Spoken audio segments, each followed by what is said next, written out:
ನಮಸ್ಕಾರ. ಸೈನಸ್ ಮತ್ತೆ ಪದೇ ಪದೇ ಮೂಗು ಕಟ್ಟೋ ಸಮಸ್ಯೆಯಿಂದ ಸಾಕಾಗಿದ್ಯಾ? ಹಾಗಾದ್ರೆ ಡಾಕ್ಟರ್ ಮ್ಯಾಂಡಲ್ ಅವರ ಒಂದು ಸಿಂಪಲ್ ಆದರೆ ತುಂಬಾನೇ ಪವರ್ಫುಲ್ ಟೆಕ್ನಿಕ್ ಬಗ್ಗೆ ಈ ವಿವರಣೆಯಲ್ಲಿ ತಿಳ್ಕೊಳ್ಳೋಣ. ಇದು ತಕ್ಷಣವೇ ರಿಲೀಫ್ ಕೊಡುತ್ತೆ ಅಂತಾರೆ. ಬನ್ನಿ ಶುರು ಮಾಡೋಣ. આપણામાંના ઘણાને એક સમયે આ અનુભવ થયો હશે, ખરું ને? ઓહો, આ મૂગું કટ્ટી ઉસરાડોકું કષ્ટ આಗುತ್ತಲ್ಲ, આ ફિલિંગ. આપણામાંના મોટા ભાગના લોકોને આનો અનુભવ થયો હશે, ખરું ને? આજે આપણે તે હેરાનગતિભર્યા સ્ટફી નોઝ વિશે વાત કરી રહ્યા છીએ. ಸರಿ, ಹಾಗಾದ್ರೆ ಈ ಸಮಸ್ಯೆ ಯಾಕಿಷ್ಟು ಕಾಮನ್, ಇದರ ಹಿಂದಿನ ಅಸಲಿ ಕಾರಣಗಳೇನು ಅಂತ ಮೊದಲು ಅರ್ಥ ಮಾಡ್ಕೊಳ್ಳೋಣ. ನಮ್ಮ ಸುತ್ತಮುತ್ತ ಇರೋ ವಾತಾವರಣದಲ್ಲೇ ಇದಕ್ಕೆ ಕಾರಣಗಳು ಸಿಗತ್ತೆ. ನೋಡಿ, ವೈರಸ್ಗಳು, ಬ್ಯಾಕ್ಟೀರಿಯಾಗಳು ಅಷ್ಟೇ ಅಲ್ಲ, ಹೂವಿನ ಪರಾಗದಂತಹ ಅಲರ್ಜಿಕ್ ವಸ್ತುಗಳು ನಮ್ಮ ಸೈನಸ್ಗಳನ್ನು ಬ್ಲಾಕ್ ಮಾಡಿದಾಗ ಈ ಸಮಸ್ಯೆ ಶುರುವಾಗುತ್ತೆ. ಓಕೆ, ಕಾರಣಗಳು ಗೊತ್ತಾಯ್ತು.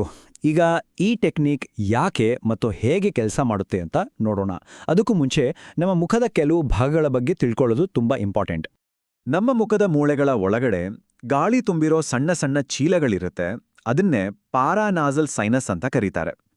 ಮೂಗು ಕಟ್ಟಿದಾಗ ಕೆನ್ನೆ ಮತ್ತೆ ಹಣೆ ಭಾಗದಲ್ಲಿ ಯಾಕೆ ಹೆಚ್ಚು ಭಾರ ಅನ್ಸುತ್ತೆ ಅಂದ್ರೆ ಇದೇ ಕಾರಣಕ್ಕೆ. ಹಾಗೇನೇ ಯುಸ್ಟೇಷಿಯನ್ ಟ್ಯೂಬ್ಸ್ ಅಂತ ಸಣ್ಣ ನಾಳುಗಳಿರುತ್ತೆ. ಇವು ನಮ್ಮ ಮಧ್ಯಕಿವಿ ಮತ್ತು ಮೂಗಿನ ಹಿಂದಿನ ಭಾಗವನ್ನ ಕನೆಕ್ಟ್ ಮಾಡುತ್ತೇವೆ.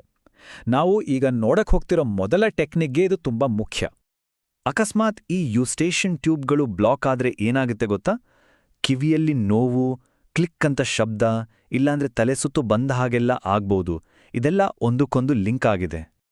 ಸರಿ, ಈಗ ಪರಿಹಾರ ನೋಡೋ ಸಮಯ. ಡಾಕ್ಟರ್ ಮ್ಯಾಂಡಲ್ ಅವರ 2 ಸ್ಟೆಪ್ಸ್ ವಿಧಾನದಲ್ಲಿ ಮೊದಲನೇದನ್ನ ನೋಡೋಣ.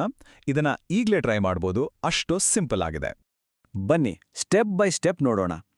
ಮೊದಲು ಬಲಗೈ ಹೆಬ್ಬೆರಳನ್ನ ಎಡಕೆನ್ನೆಯ ಮೂಳೆ ಕೆಳಗೆ ಇಡಿ. ನಿಧಾನವಾಗಿ ಒಳಗೆ ಮತ್ತೆ ಹೊರಗೆ ಪ್ರೆಸ್ ಮಾಡಿ.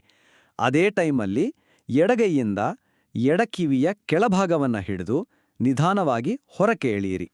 ನೆನ್ಪಿರ್ಲಿ, ಪ್ರೆಸ್ ಮಾಡೋದು ಮತ್ತೆ ಎಳೆಯೋದು ಎರಡೂ ಒಂದೇ ಸರಿ ಆಗ್ಬೇಕು. ಇಲ್ಲಿ ಟೈಮಿಂಗ್ ತುಂಬಾ ಮುಖ್ಯ. ನೋಡಿ, ಕೇವಲ 10 ಸೆಕೆಂಡ್ ಈ ಪೊಸಿಷನ್ನಲ್ಲಿ ಹಿಡಿದಿಟ್ಕೊಂಡ್ರೆ ಸಾಕು, ಅಷ್ಟೇ. ಆಮೇಲೆ ಇನ್ನೊಂದು ಬದಿಯಲ್ಲಿ ಇದನ್ನೇ ರಿಪೀಟ್ ಮಾಡಿ.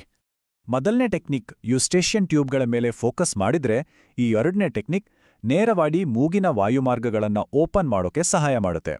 ಈ ಸ್ಟೆಪ್ಸ್ಗಳನ್ನ ಗಮನವಿಟ್ಟು ಫಾಲೋ ಮಾಡಿ. 1. ಬೆರಳುಗಳಿಂದ ಮೂಗಿನ ಗಟ್ಟಿಯಾಗಿ ಮುಚ್ಕೊಳ್ಳಿ. 2. ಬಾಯಿಂದ ದೊಡ್ಡದಾಗಿ ಒಂದು ಉಸಿರು ತಗೊಳ್ಳಿ. 3. ನಿಧಾನವಾಗಿ ತಲೆನ ಹಿಂದಕ್ಕೆ ಬಗ್ಗಿಸಿ. ಮತ್ತು 4.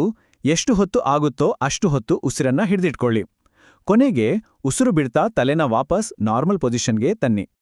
ಹಾಗಾದ್ರೆ ಇದು ವರ್ಕ್ ಆಗೋದು ಹೇಗೆ? ಇದರ ಹಿಂದಿನ ಸೈನ್ಸ್ ಏನಪ್ಪಾ ಅಂದ್ರೆ, ನಾವು ಉಸಿರು ಬಿಗಿ ಹಿಡಿದಾಗ ನಮ್ಮ ಮೆದುಳಿಗೆ ಒಂದು ಅರ್ಜೆಂಟ್ ಮೆಸೇಜ್ ಹೋಗುತ್ತೆ, ಆಕ್ಸಿಜನ್ ಬೇಕು ಅಂತ. ಆಗ ನಮ್ಮ ಮೆದುಳು ತಕ್ಷಣವೇ ಮೂಗಿನ ದಾರಿಗಳನ್ನು ಓಪನ್ ಮಾಡಕ್ಕೆ ಒಂದು ಸಿಗ್ನಲ್ ಕಳಿಸುತ್ತೆ, ಅಷ್ಟೇ. ಈ 2 ಸಿಂಪಲ್ ಟೆಕ್ನಿಕ್ಗಳನ್ನ ಮಾಡಿದ ಮೇಲೆ ಏನಾಗುತ್ತೆ, ಆ ಇಮಿಡಿಯೇಟ್ ರಿಸಲ್ಟ್ ಏನುಂಟ ನೋಡಿ ಈ ವಿವರಣೆಯನ್ನ ಮುಗಿಸೋಣ. ಈ ಎಕ್ಸಸೈಸ್ ಮಾಡಿದ ಕೂಡ್ಲೇ ಮೂಗಿನಿಂದ ಸ್ವಲ್ಪ ನೀರು ಬಂದ ಹಾಗೆ ಆಗಬಹುದು. ಗಾಬರಿ ಆಗ್ಬೇಡಿ, ಇದು ಸೈನಸ್ಗಳು ಕ್ಲಿಯರ್ ಆಗ್ತಿವೆ ಅನ್ನೋದಕ್ಕೆ ಒಂದು ಒಳ್ಳೆ ಸಂಕೇತ. ಸ್ವತಃ ಡಾಕ್ಟರ್ ಮ್ಯಾಂಡಲ್ ಅವರೇ ಹೇಳೋ ಹಾಗೆ ಈ ಪರಿಹಾರದ ಅನುಭವ ಇದು ಮ್ಯಾಜಿಕ್ನಂತೆ ಇರುತ್ತೆ. ಆ ರೀತಿಯ ಒಂದು ಅದ್ಭುತ ಫೀಲಿಂಗ್. ಹಾಗಾದ್ರೆ ಇದರಿಂದ ನಾವೇನ್ ಕಲಿತ್ವಿ? ಕೆಲವೊಮ್ಮೆ ನಮ್ಮ ದೇಹದ ದೊಡ್ಡ ಸಮಸ್ಯೆಗಳಿಗೆ ಅತ್ಯಂತ ಸರಳವಾದ ಮೂವ್ಮೆಂಟ್ಸ್ಗಳೇ ಬೆಸ್ಟ್ ಪರಿಹಾರವಾಗಿರಬಹುದು. ಮುಂದಿನ ಸಾರಿ ಮೂಗು ಕಟ್ಟಿದಾಗ ಈ ಟೆಕ್ನಿಕ್ಗಳನ್ನ ನೆನ್ಪಿಟ್ಕೊಳ್ಬಹುದು ಅಲ್ವಾ?